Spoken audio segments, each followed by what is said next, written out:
Hello student, I am your English teacher and welcome to YouTube channel of Heritage Public School. So student, today we will study about our second chapter from first unit for class 5th, and you have already know that about our every chapter is divided into units. Okay, हमारी हर units दो दो parts में divide है, जिसमें first part में poetry and second part में हमारा pros रहेगा.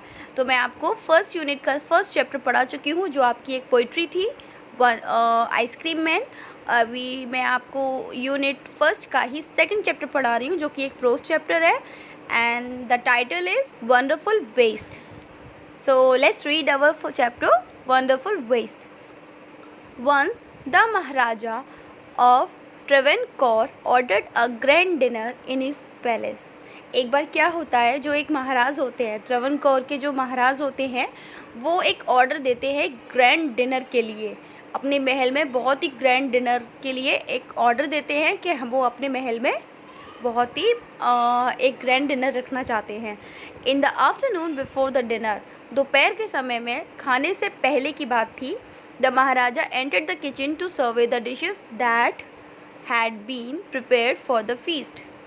तो जो डिनर हमारा रात का होता है, वो जो बन रहा था दोपहर के समय में, तो दोपहर को क्या होता है कि हमारे जो महाराज जी हैं वो किचन में जाते हैं ये सर्वे करने के लिए कि रात के खाने के लिए जो खाना प्रिपेयर हो रहा है, जो रात के खाने के लिए जो खाना प्रिपेयर हो रहा है, उन सारी डिशेस का सर्वे करने जाते हैं कि क्या पक रहा है, कैसे पक रहा है. What are you going to do with those vegetable scraps? He asked the cook. तो हमारे महाराज जी जो हैं वो किचन में एंटर करते ही कुक से पूछते हैं कि तुम इन सारी सब्जियों की स्क्रैप्स का क्या करने वाले हो. स्क्रैप्स स्टूडेंट्स हमारे जो सब्जियों के जो कुछ बचे कुछ टुकड़े होते हैं, जिन्हें हम निकाल देते हैं, जिन्हें हम वेस्ट पार्ट बोल के अलग कर देते हैं, तो स्क्रैप्स उनको बोला है.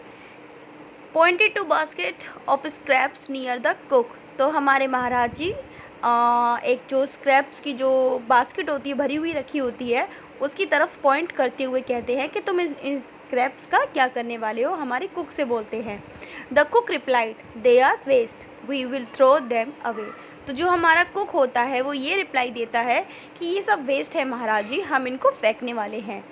You can not waste all these bits and piece of vegetables, find a way to use them. The Maharaj commanded sternly and worked away.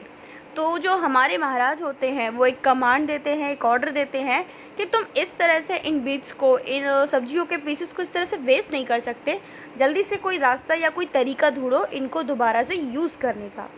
The cook was in a fix and kept staring at the vegetable scrap for some times. जो हमारा cook था अब वो बहुत देर तक अपनी आँखों को फिक्स किए हुए उन सब्जियों के जो स्क्रैप्स थे उनको बहुत देर तक घूरने लगा. अचानक सडनली, अचानक से क्या होता है,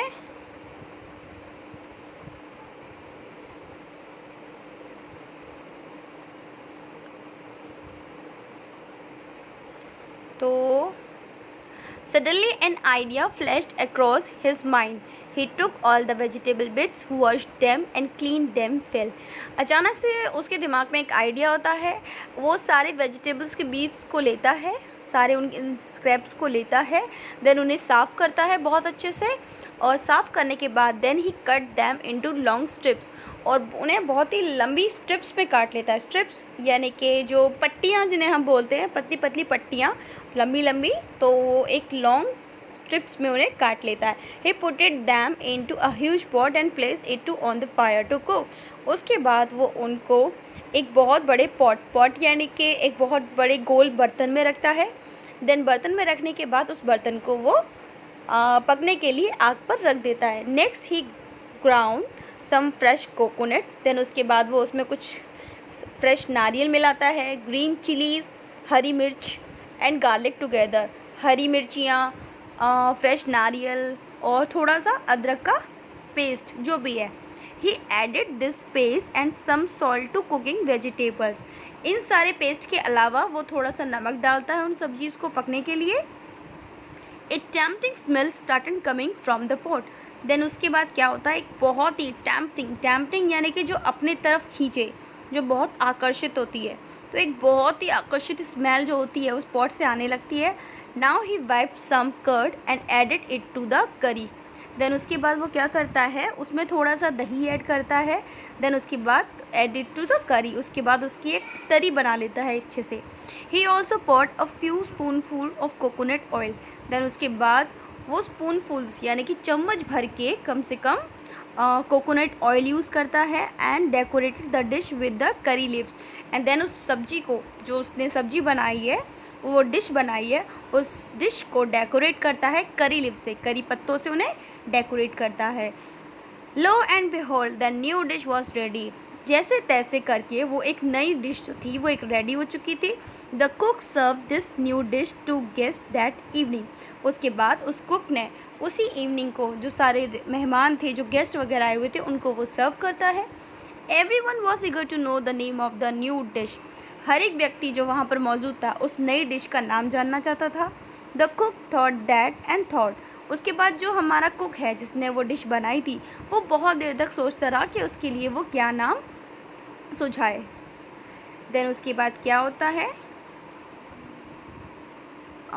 जब वो उसका नाम जब वो सोचने लगता है तो then a name came to his mind, he name it aviyal. Then उसके बाद जब उसके माइंड में जब वो नेम आता है तो वो क्या नेम आता है, एवियल। तो एवियल करके एक नेम को वो सोचता है और उस सब्जी का, उस डिश का जो उसने बनाई थी उसके वो नाम रखता है AVL. AVL become famous all over Kerala and it's now one of the dishes in the traditional Kerala feast। उस दिन से ही जो केरल है, केरल जो हमारा एक स्टेट है, वहाँ पर ये एवियल नाम की जो डिश है बहुत ही फेमस हो जाती है। और आज के केरल ट्रेडिशनल में वो सब्जी जुड़ चुकी है और उसे सब्जी के तौर पे ही बनाया जाता है। And imagine it all came from a basket of waste. अब आप इमेजिन कर सकते हैं कि ये सब कुछ जो डिशेस बनी है वो कहाँ से आई है, एक बास्केट ऑफ वेस्ट, यानी कि एक ऐसी बास्केट जो वेस्ट थी, जिसे हम फेंकने वाला था कुक हमारा, इस तरह से ये डिश बन के रेडी हो जाती है। So here we end our chapter. यहाँ आपका चैप्टर फिनिश होता है। Thank you student for giving your attention.